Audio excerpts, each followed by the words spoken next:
ശ്രീജു ഇതിനു മുമ്പ് ദുബായിലായിരുന്നല്ലോ. എവിടെയായിരുന്നു? ഗൾഫിലായിരുന്നു. സൗദിയിലായിരുന്നു. സൗദിയിൽ നിന്ന് അവിടെ നിന്ന് ഇങ്ങോട്ട് പോരാനുണ്ടായ കാര്യം എന്താണ്, അല്ലെങ്കിൽ അവിടെ നടന്ന എന്താണ്, അത് നമ്മളുമായിട്ടൊന്ന് ഷെയർ ചെയ്യാൻ പറ്റുമോ?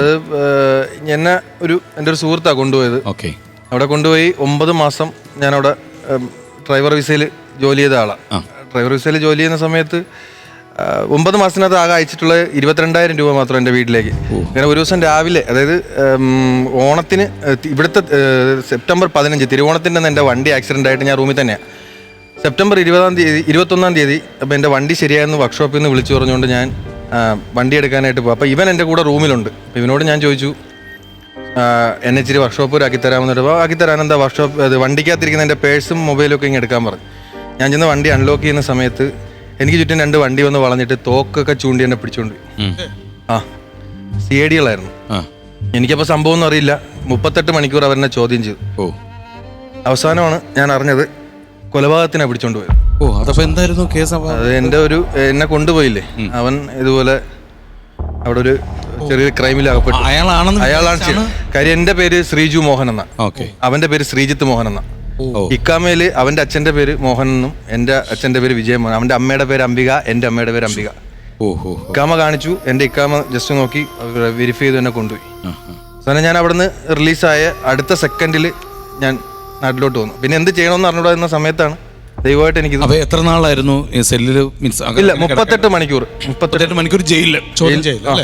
നന്നായിട്ട് അടിയൊക്കെ കിട്ടി. ശരിക്കും ഉപദ്രവിച്ചു. ആഹാരമില്ല, വെള്ളമില്ല. വല്ലാത്തൊരു എന്തോ ഭാഗ്യത്തിന് ഞാൻ ഇവിടെ നിൽക്കും. അത് തീർച്ചയായിട്ടും ഭാഗ്യം തന്നെയാണ്. അല്ലെങ്കിൽ പറയുന്നത് പോലെ അതേപോലെ സിറ്റുവേഷനിൽ നിന്ന് രക്ഷപ്പെടുക, അതിനുശേഷം നാട്ടിലേക്ക് വരിക. നാട്ടിലേക്ക് വന്നില്ല നമുക്ക് ശ്രീജുവിനെ നമ്മുടെ നമ്മുടെ ഫ്ലോറിൽ കിട്ടില്ലല്ലോ അല്ലേ? ശ്രീജു അടച്ചതിന്റെ എത്ര ദിവസത്തിന് ശേഷമായിരുന്നു ഇത് സംഭവിച്ചത്? ഞാൻ 9 മാസം. അപ്പം കഴിഞ്ഞ ജനുവരി 24 ഞാൻ ഇവിടുന്ന് 26 ഞാൻ ഇവിടുന്ന് പോകുന്നു. അപ്പൊ അതിനോടൊക്കെ അറബിയൊക്കെ പഠിച്ചിരുന്നു. അപ്പൊ എങ്ങനെയാണ് അവരോട് കമ്മ്യൂണിക്കേറ്റ് ചെയ്യുന്നത്? പറഞ്ഞാൽ എനിക്ക് കൂടുതലും മലയാളി നേഴ്സുമാര് അങ്ങനെയുള്ള ആൾക്കാരായിരുന്നു എൻ്റെ വണ്ടിയിൽ പോകാനൊക്കെ. അപ്പൊ അതുകൊണ്ട് എനിക്ക് അറബി വലിയ, എന്നാലും അല്പം സ്വല്പം മോയ വെള്ളം എന്നൊക്കെ പറഞ്ഞ് ചോദിച്ചു വാങ്ങിയ അത്രയൊക്കെ. ഈ കസ്റ്റഡിയിൽ എടുത്ത സമയത്ത് അപ്പൊ എങ്ങനെയാണ് അവർ? എനിക്ക് ട്രാൻസ്ലേറ്റർ ഉണ്ടായിരുന്നു, മലയാളി ഉണ്ട്. അപ്പൊ നമ്മൾ വിചാരിക്കും അവര് ജോലിക്ക് നിർത്തി, അല്ല, അവനെ ഇതുപോലൊരു കേസിൽ പിടിച്ചോണ്ട് അവൻ അറബി അറിയാം. അവനെയും കൂടെ ഇവര് കൂടെ കൊണ്ടുവന്നാണ് എൻ്റെ അടുത്ത് ചോദിക്കുന്നത് ഓരോ ചോദ്യം.